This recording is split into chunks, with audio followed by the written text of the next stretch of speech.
आज हम लोग ऋग्वैदिक कालीन सामाजिक और आर्थिक स्थिति को देखेंगे। ऋग्वैदिक लोग आयावरी थे, घुमक्कड़ थे, पशुपालक थे और इसी आधार पर उनका समाज भी संगठित था। सामाजिक स्थिति में समाज की जो प्रारंभिक इकाई होती है वो परिवार होता है। तो सामाजिक स्थिति की पहले हम लोग बात करें। सामाजिक स्थिति, समाज की जो प्राथमिक इकाई है वो है परिवार। ऋग्वैदिक कालीन जो परिवार है वो संयुक्त परिवार थे। संयुक्त परिवार, और इस संयुक्त परिवार की परिकल्पना भी बहुत ही बृहद थी। इस संयुक्त परिवार की परिकल्पना भी बहुत ही बृहद थी। इसमें दादा दादी, नाना नानी सब एक साथ रहते थे। दादा दादी, नाना नानी, भाई भाई, नाना नानी सब एक साथ रहते थे। इस परिवार का जो प्रमुख होता था उसे कुलप बोला जाता था। परिवार के प्रमुख को कुलप बोला जाता था और कुलप के पास ये कुलप पुरुष होता था जो परिवार का सबसे वरिष्ठ सदस्य होता था। तो सबसे वरिष्ठ सदस्य यानी पिता या बड़ा भाई परिवार का प्रमुख होता था, जिसे कुलप बोला जाता था। इस कुलप के पास असीमित अधिकार थे। असीमित अधिकार थे। कुछ उदाहरण ऋग्वेद में ऐसे भी मिलते हैं जहाँ वह परिवार के प्रमुख द्वारा अपने पुत्रों को कड़ा से कड़ा दंड दिया गया है। जैसे ऋजाश्रव। ऋजाश्रव का जो उदाहरण मिलता है, ऋजाश्रव, इसमें ऋजाश्रव के पिता ने अंधा बना दिया था। अंधा बना दिया था। ये बहुत ही जुआ खेलते थे, इसलिए इन्हें अंधा बना दिया गया था। वरुण सूक्त, ऋग्वेद के वरुण सूक्त में सुना शेप का आख्यान मिलता है। सुना शेप का आख्यान मिलता है जिसमें सुना शेप के पिता ने उसे बेच दिया था। तो ये दो जो उदाहरण मिलते हैं ये अपवाद स्वरूप मिलते हैं।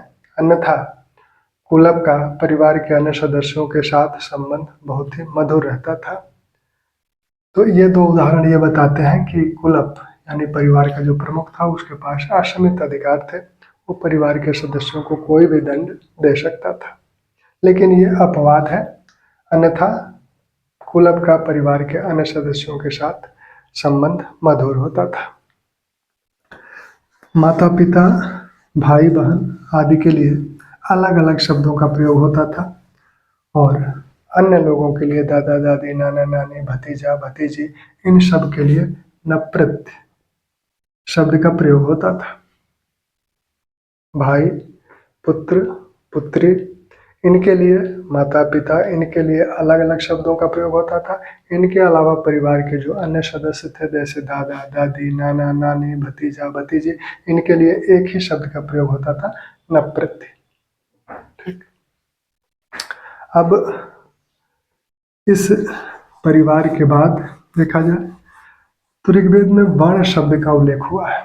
वर्ण वर्ण वर्ण शब्द का उल्लेख दो अर्थों में हुआ है। एक तो रंग के अर्थ में और दूसरा व्यवसाय व्यवसाय के संदर्भ में। तो रंग के संदर्भ में गौर वर्ण और अश्वेत वर्ण दो रंगों के लिए इसका प्रयोग हुआ है।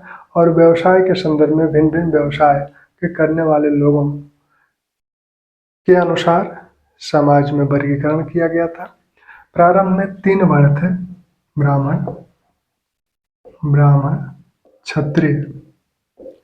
क्षत्रिय और वैश्य।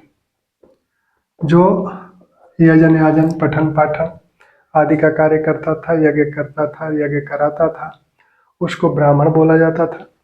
क्षत्रिय शब्द छत से बना है। छत यानी रक्षा करने वाला, जो समाज की रक्षा करता था उसे क्षत्रिय बोला जाता था। और शेष, इन दोनों के अलावा जो शेष जनता थी उसे वैश्य बोला जाता था। शेष जनता जो थी उसे वैश्य बोला जाता था।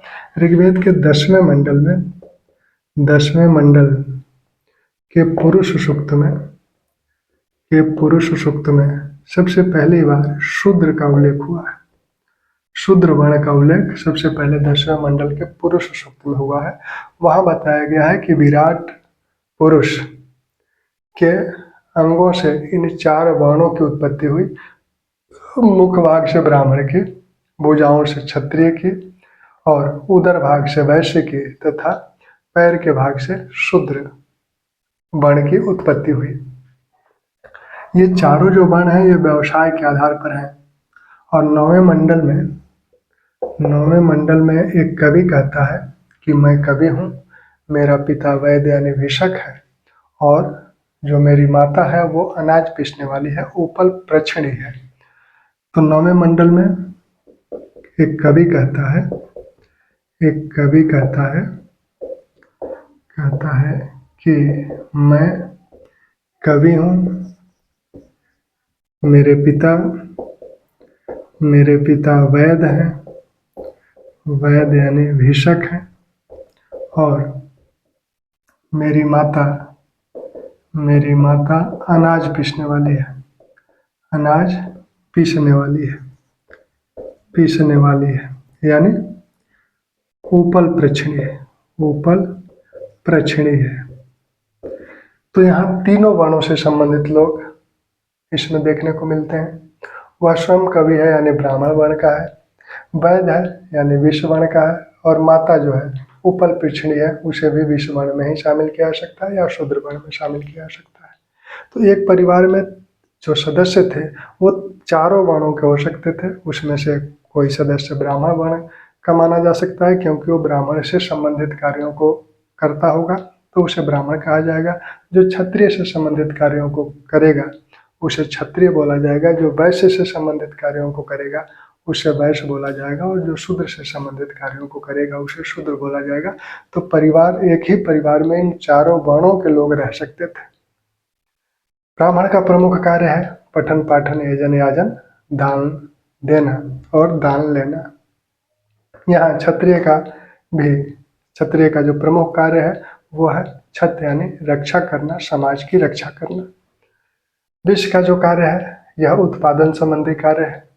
मुख्यतः इन चारों वर्णों में जो उत्पादन कार्य करते थे वो विश्व थे। उत्पादन का कार्य यही करते थे, वो व्यापार व्यवसाय करें या कृषि करें, जो भी उत्पादन संबंधी कार्य था वो विश्व द्वारा किया जाता था। और शूद्र का कार्य है इन तीनों वर्णों की सेवा करना। तो उस समय यह वर्ण परिवर्तन संभव था, क्योंकि यदि आप अपना व्यवसाय परिवर्तित कर लेते हैं तो आपका वर्ण भी परिवर्तित हो जाता है। लेकिन आगे चलकर यह वर्ण व्यवस्था जब जाति व्यवस्था के रूप में अवतरित हुई तब इसे जन्म से जोड़ दिया गया। यहाँ इसे व्यवसाय से जोड़ा गया है, आगे चलकर जाति व्यवस्था में इसे जन्म से जोड़ दिया गया। चूंकि आपका जिस वर्ण में जन्म हुआ है आजीवन आप उसी वर्ण के माने जाएंगे, क्योंकि जन्म को आप परिवर्तित नहीं कर सकते। यहाँ व्यवसाय को तो परिवर्तित कर सकते हैं, जब व्यवसाय परिवर्तित कर सकते हैं तो वर्ण परिवर्तित हो जाएगा, लेकिन आप अपने जन्म के आधार को परिवर्तित नहीं कर सकते, इसलिए जाति परिवर्तित नहीं हो सकती। तो जाति व्यवस्था कठोर हो गई, वहाँ परिवर्तन संभव नहीं रहा, लेकिन यहाँ परिवर्तन संभव है। ठीक, अब दास और दस्युओं का भी उल्लेख ऋग्वेद में हुआ है। दासों को मारने का कोई उल्लेख नहीं मिलता है, लेकिन दस्युओं की हत्या का उल्लेख मिलता है। दास और दस्युओं का उल्लेख मिलता है। इंद्र को दस्युवन कहा गया है। दस्युवन यानी दस्युओं की हत्या करने वाला, दस्युओं की हत्या करने वाला। इनकी विभिन्न विशेषताएं बताई गई हैं। इन्हें कहा गया कि अनाशः यानी चपटी नाक वाले या बिना नाक वाले, अनाशः यानी चपटी नाक वाले। अब्रह्मण यानी वैदिक धार्मिक विश्वासों को न मानने वाले,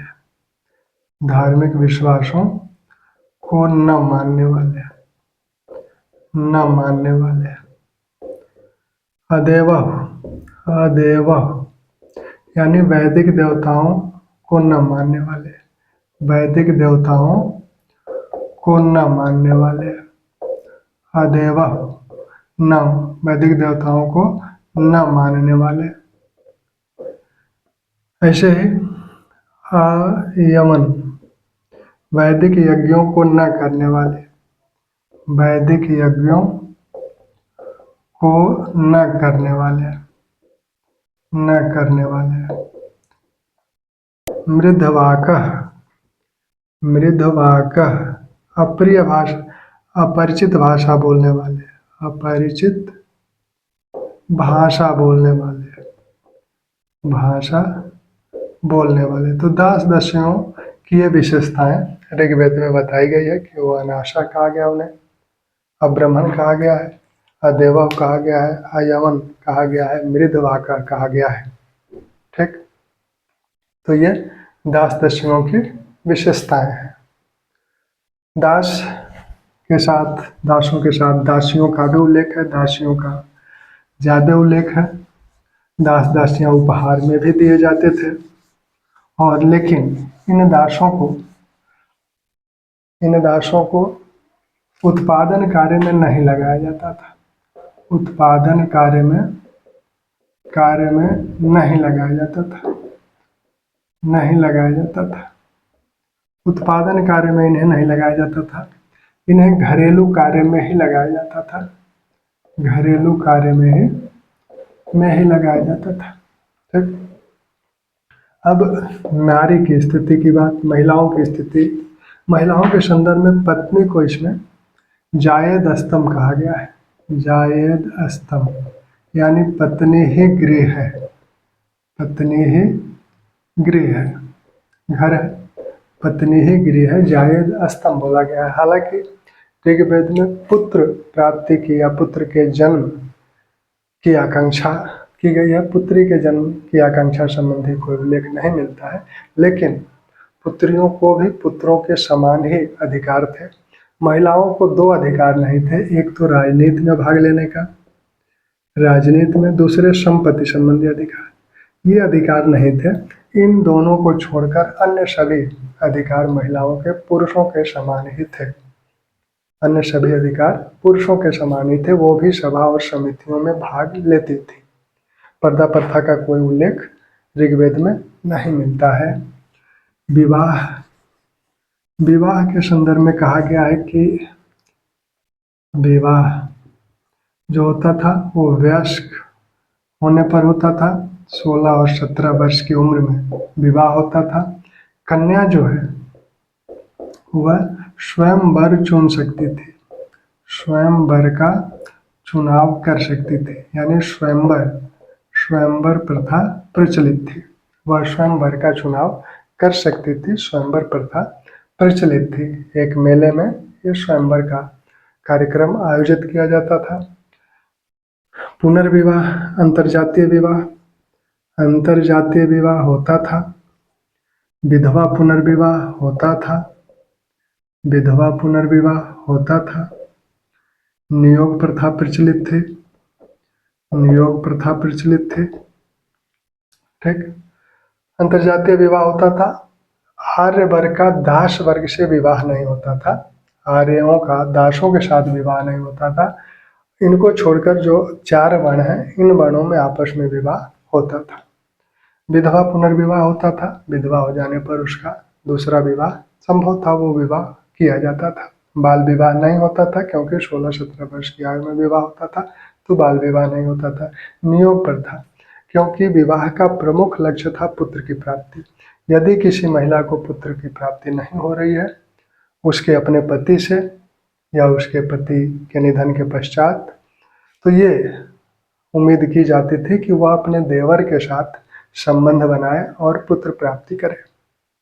तो देवर के साथ या परिवार के अन्य किसी सदस्य के साथ पुत्र प्राप्ति करने हेतु जो संबंध बनाया जाता था उसे नियोग प्रथा कहा जाता था। इससे जो पुत्र उत्पन्न होता था उसे छत्रज कहा जाता था। इस प्रथा से जो पुत्र उत्पन्न होता था उसे छत्रज कहा जाता था। ठीक, तो नियोग प्रथा प्रचलित थी। आगे आकर शास्त्रकारों ने नियोग प्रथा के संदर्भ में विभिन्न मानदंड भी तय किया था, जिससे कि इसका दुरुपयोग ना हो सके। तो महिलाओं, अब कुछ महिलाएं जो हैं विदुषी भी हैं, क्योंकि उन्हें भी वो भी अध्ययन करती थी। जैसे पुत्र अध्ययन करते थे वेदों का, वैसे ही पुत्रियां भी वेदों का अध्ययन करती थी। कुछ प्रमुख महिलाओं के नाम मिलते हैं, जिसमें विश्ववारा, विश्ववारा, लोपमुद्रा, लोपमुद्रा, घोषा, अपाला, अपाला, विश्पला, मुग्दलाने जैसे कुछ विदुषियों के नाम मिलते हैं। विश्ववारा को ब्रह्मदायिनी बोला गया है। इन्होंने वेदों के विभिन्न सूक्तों की रचना की थी। लोपमुद्रा जो है ये अगस्त्य ऋषि की पत्नी थी। अपाला जो है यह अपने पिता के कृषि कार्यों में उनका सहयोग करती थी। कृषि कार्यों में उनका सहयोग करती थी। विश्पला अपने पिता के साथ युद्ध में भाग ली और युद्ध में इनका पैर कट गया। युद्ध में पैर कट गया तब अश्वनी कुमारों ने इन्हें अयश यानी धातु का पैर इनको लगाया। मुग्दला ने ये भी युद्धों में भाग ली थी। ठीक, तो इन प्रमुख सची का उल्लेख है। पौलोभी या पौभौमे, पौभौमे जैसे महिलाओं का भी, विदुषी महिलाओं का भी उल्लेख ऋग्वेद में मिलता है। ठीक, अब सामाजिक स्थिति में पहनावा ओढ़ावा खान पान क्या था, तो पहनावे ओढ़ावे के संदर्भ में विभिन्न प्रकार के वस्त्रों का उल्लेख मिलता है। सूत से बने हुए वस्त्र, सूत से बने हुए वस्त्र, ऊन से बने हुए वस्त्र, चमड़ा का वस्त्र, तो इन से विभिन्न प्रकार के वस्त्र बनाए जाते थे। नीवि, वाशस, अधिवासस, अधिवासस नामक वस्त्रों का उल्लेख है, यानी कमर के नीचे पहनने वाला वस्त्र, कमर के ऊपर पहनने वाला, कमर के ऊपर पहनने वाला, और चादर एक तरह से था, चादर ओढ़ने वाला, ओढ़ने वाला शाल जैसा कोई वस्त्र रहा होगा। तो निवि, वासस, अधिवासस ये 3 प्रकार के वस्त्रों का उल्लेख हुआ है। जब कन्या विवाह के बाद, जब विवाह के समय वह जिस प्रकार के वस्त्रों को पहनती थी, वयतु उसके वस्त्रों को बोला जाता था। वयतु नामक वस्त्र वह धारण करती थी। ठीक, तो ये कुछ